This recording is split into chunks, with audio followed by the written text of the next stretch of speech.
اس زمانے میں پیر صاحب کے پاس جا کر پیر صاحب کو داڑھی والا بندہ دے چھڈو نماز پڑھانی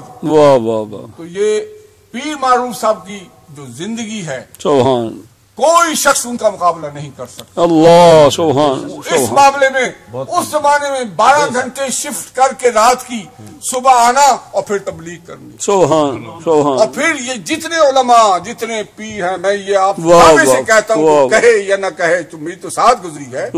یہ ان کی وجہ سے ان کی توجہ سے آج یہ مسجدیں آباد ہیں یہ پیر یہاں موجود ہیں اڈے بنا لینا بڑے بنائے گھر پہ آ کے چھاپا مار لینا بڑا کچھ ہوتا ہے لیکن اصل چیز سبحان اللہ اصل چیز اس شخص نے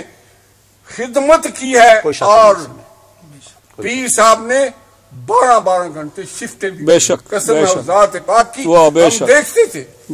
ہم جاتے تھے ہم آتے تھے تو میری زندگی ان کے ساتھ گزری ہے میری تقریباً 80 سال کے قریب عمر ہے مجھے یہ آقا علیہ الصلوۃ والسلام کا مجھ پہ کرم ہے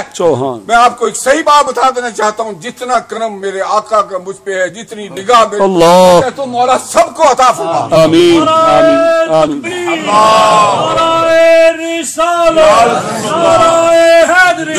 شان مصطفیٰ عظمت مصطفیٰ کمال مصطفیٰ رضائے مصطفیٰ مجھے جو کچھ آتا کے دربار سے ملا میں آپ کو اس کا بتا نہیں سکتا ہوں میں نے کتنی مرتبہ آقا کی زیارت کی یہ بھی نہیں بتا سکتا ہوں کتنی دفعہ حضور نے بلایا یہ بھی نہیں بتا سکتا ہوں میں وہ خوش قسمت ہوں جنہوں نے جاگتے ہوئے اپنے آقا کو محبت نظر میں دیکھا نعرہ رسالہ ماشاءاللہ مجھ پہ اعتراضات ہوتے ہیں کہ حافظ اسلم اونچے اونچے کلمے پڑھتا ہے حافظ اسلم یہ کرتا ہے حافظ اسلم یہ کرتا ہے یہ میرے آقا نے پڑھا ہے کیسے چھوڑ دوں کیسے چھوڑ دوں نہیں چھوڑتے چھوڑ پوچھے حافظ صاحب یہ لیڈ میں تھے اس وقت امامت کرا رہے تھے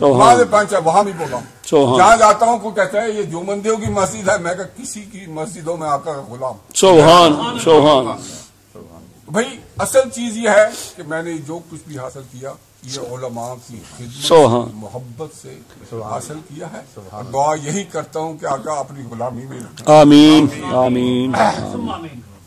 جہاں سبحان ماشاءاللہ جہاں ذکر محمد افضل